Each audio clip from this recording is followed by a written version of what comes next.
The calls for greater accountability for police and reforming departments, they're happening here and on Capitol Hill.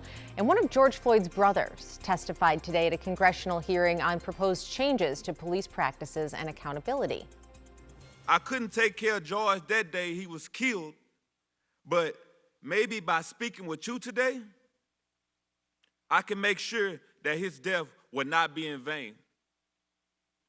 To make sure that he is more than another face on a t-shirt, more than another name on a list that won't stop growing. House Democrats have proposed the Justice in Policing Act. That bill would ban chokeholds and no-knock warrants in drug cases, which is what happened in the incident leading up to the fatal shooting of Breonna Taylor in Louisville in March. We've heard about these big changes in policing on the table here in Minneapolis and this nationwide push to rethink the role of police in America. NBC News contributor and former NYPD detective Mark Claxton joins us now to pick up this discussion. Thanks for being with us. You have a really interesting background because you've not only been a police detective, but you've dedicated a lot of time to improving the relationship between police and the communities. So I'll ask you, does policing in America require reform or just scrapping it, starting from scratch? It definitely requires reform. And I think even the calls that people are hearing about defunding the police or disbanding police are not realistic in their total. And I think they're in large part of a, it's kind of catchy social media taglines, but realistically what's needed is reform. And I think there are significant steps being taken by Congress and on the local level, as is being done there in Minneapolis with Chief Arredondo and Mayor Frey. You know, one of the things people say is we've tried reforms and they didn't work. So in your experience, what reforms have you seen that you really do feel have been effective?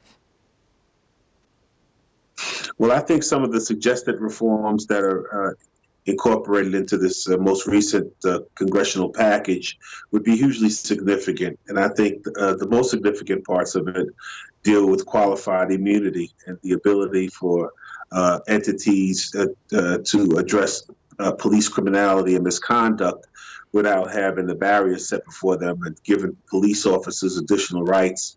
I think people want increased accountability from our law enforcement professionals, and we should be demanding that. So I think it's significant if whatever steps you take ends up being increasing accountability and transparency.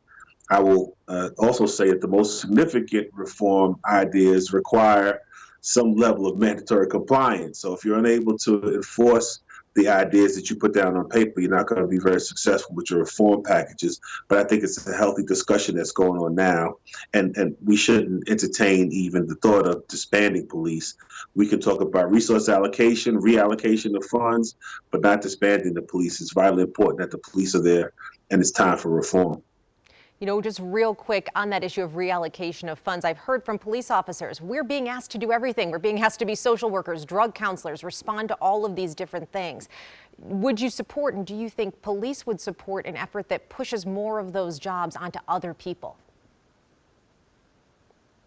I'm sure the police would support that, but I think we have to be realistic about it. I know those individuals who come into policing, come in with an idealistic type of approach, and they're more than willing, and much is expected of them, such as being a social worker at times, being an amateur psychotherapist at other times, being a guardian at some times. So I mean, police work, professional police work is multifaceted.